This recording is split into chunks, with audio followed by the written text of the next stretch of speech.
So I'm doing some writing exercises, and in doing the exercise, I was trying to figure out a word for a memory, right? I didn't feel like the word short covers what I'm looking for. So I used the word GIF, the GIF, because how the memory moves in your head is like a GIF, capital GIF, right?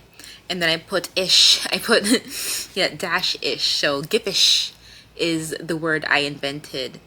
um, I was replaying the Giffish memory in my head as I crept into the abandoned construction site. And I think it works. That short memory replaying over your head over and over and over again, that still has a sort of significance with you to rely on, trying to find something, try to remember something.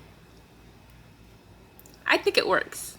Rain poured from the heavens, turning the city streets into glistening mirrors as I walked alone with a faded photograph clutched tightly in my hand. I recovered it, impressed with the reliability of my old memories. Stuffed in the third brick hole is where I knew to find it. I was replaying the giffish memory in my head as I crept into the abandoned construction site. My little girl imagination willed for our descendants to randomly find it in 1,000 years. Little did she know that houses don't last 1,000 years, or that Daddy would never finish it. He would die on us instead, and this great project along with him. Alright, y'all, so I need to get on my zone because this book right here is just going to help me become more of the person I want to be, which is a strong conversationalist, an excellent conversationalist that can really bring life into every interaction and be memorable.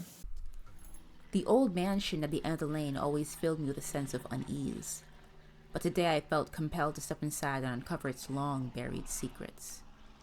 The compulsion didn't weigh the unease, however. Maybe better time management would have done that. Mulling it over in my head the whole day, I'd gotten around to actually coming here at nightfall. I swooped my flashlight across the room, my senses peaked.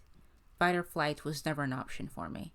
I know if something were to show up in the lights, I'd crumble to the floor screaming.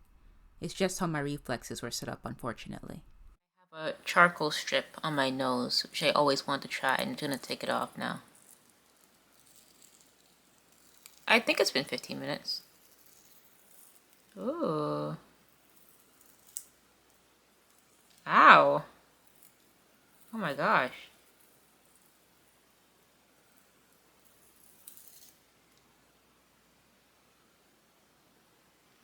I don't see anything. Okay, so looking at it at a different angle, yeah, I do see, there you go, I do see what blackheads came out. So I guess I would say it worked out pretty successfully.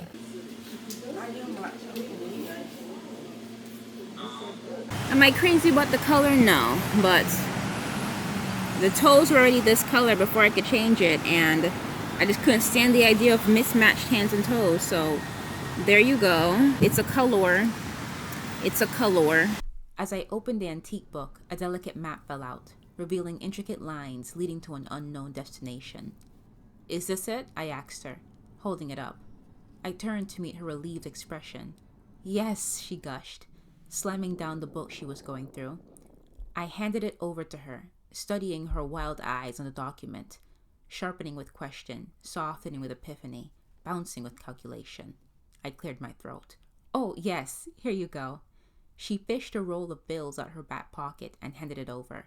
Thank you for your help. Here is all three of the the Summer I Turned Pretty trilogy. I have officially been influenced by TikTok to really get into the story book-wise, and pretty much soon watch the show before the summer is done. Usually when it comes to reading, I would prefer a Kindle. You know, it just saves, it's just more lightweight, and it's, you know, I guess it's better for the environment, right? But I really want to use this, you know, when you buy a copy of a book, it's your official copy, it's your copy to annotate and stuff. So I do believe that I will be annotating the hell out of these if the series is as interesting as people insist it is. Last time I came back to Wendy's from my trip, it was locked out. I wanted a frosty. Now is my time. Guys, so I got a free frosty. Yeah, he gave it to me for free. Like the guy behind the cashier said, you know what I want, probably to make the line go short. And I said, I just want one small chocolate frosty. And he said, okay, I'll make it right now. So he went and make it. He handed it to me. I was like waiting to see when do I get to pay. And he was like, don't even. He made that face. I don't even worry about it. Just go. So yay! It was definitely my time today. The sound of laughter echoed through the abandoned carnival, though its rusting rise and cracked facade held no sign of life for years. What was that? Elle asked aloud. What was what, Elle? Asked back Josh. That laughing? Everyone in the group looked at her skeptically. So you guys didn't hear the laughing? No, George mulled, looking around him like he'd see the sound she spoke of.